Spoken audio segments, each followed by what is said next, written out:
I hired a private investigator and I found out who my husband is having an affair with.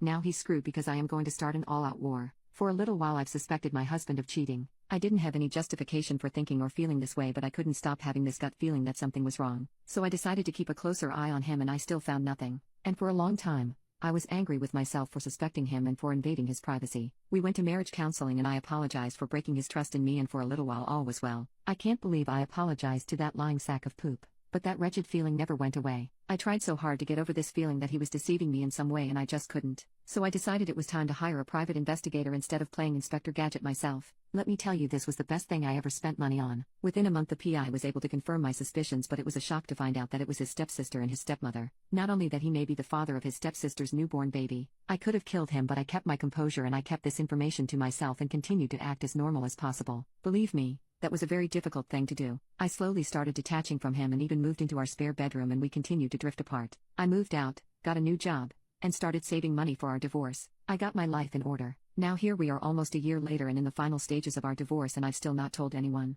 I've spent the last year preparing for our divorce because I'll be damned to leave this marriage empty-handed. I wanted to handle our financial affairs first because my husband works for his father and I didn't want to leave him unemployed during our divorce process. This son of a cunt dragged out our divorce and fought me for everything, even things that were mine to begin with, but I kept my calm and I won't say a word until I get everything I deserve. That's when I'll tell his father. And his father is not a man to be messed with.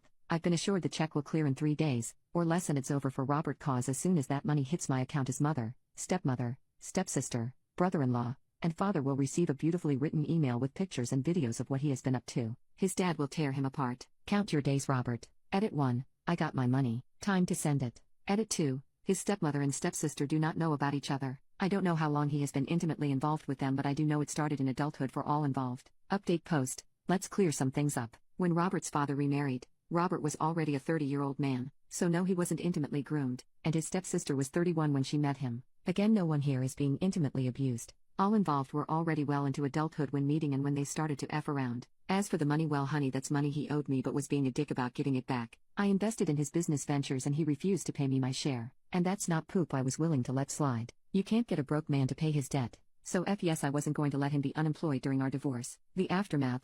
I sent the email as soon as I saw the money had hit my account. The first to call me was Robert and I picked up. The first words out of his mouth were, "You evil ass bitch." I replied with "Your mama," and I ended the call. The second person to call me is the stepsister's husband. He was just heartbroken. He asked me a ton of questions and he asked for my divorce lawyer's information. We also discussed him getting a DNA test for all their kids. Through my brother-in-law, I found out that there was an all-out war between my stepmother and father-in-law. He tried to kick her out but she locked herself up in the bedroom, while father-in-law was throwing her poop outside. Stepmother-in-law called her daughter for help. At some point, the stepsister and stepmother got in a fight. The fight was so bad that the neighbors called the police. In the scuffle to separate mother and daughter, they hurt one of the police officers and were arrested. They are still in jail because neither of them have anyone willing to bail them out. The following day I got a call from Robert telling me that his daddy almost ran him over, so he wanted to come to stay with me because he was scared that his daddy or brother-in-law will try to beat his ass again. Robert is scared to go home. His dad and brother-in-law are pretty much camped outside of his place and have already jumped him twice. Robert is terrified. He tried to stay with his mother and she told him that he had made his bed and should now lie in it.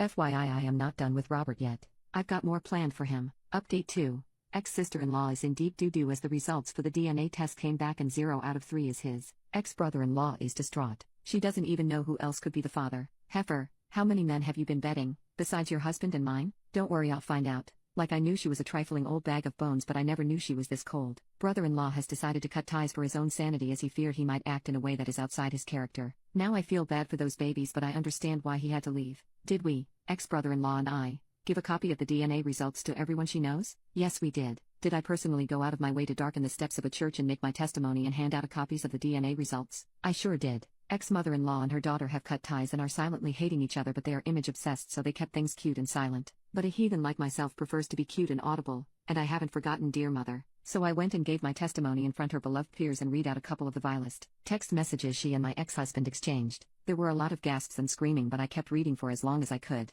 I sure effing did. Unfortunately, I couldn't read more before I was dragged out and then attacked by ex-mother-in-law and ex-sister-in-law, but I handled that and they never again lunged at me or threatened me with physical violence again. Over the years, Robert has moved as shady in his legal business as his personal life, and as a law-abiding citizen I felt compelled to inform the taxman of his dealings, as well as informing his former business partners and current ones. I also did some legally ambiguous things to Robert that I don't want to put into writing, but he's no longer slinging dick like his life depended on it. That testicular fortitude he once had is slipping away. He just doesn't have that pep in his step anymore. It's hard to remain so casual when there are a couple of men hoping to catch you and an ex-wife who still has him on Find My Best. Robert's life is in tatters, and well, I love that for him.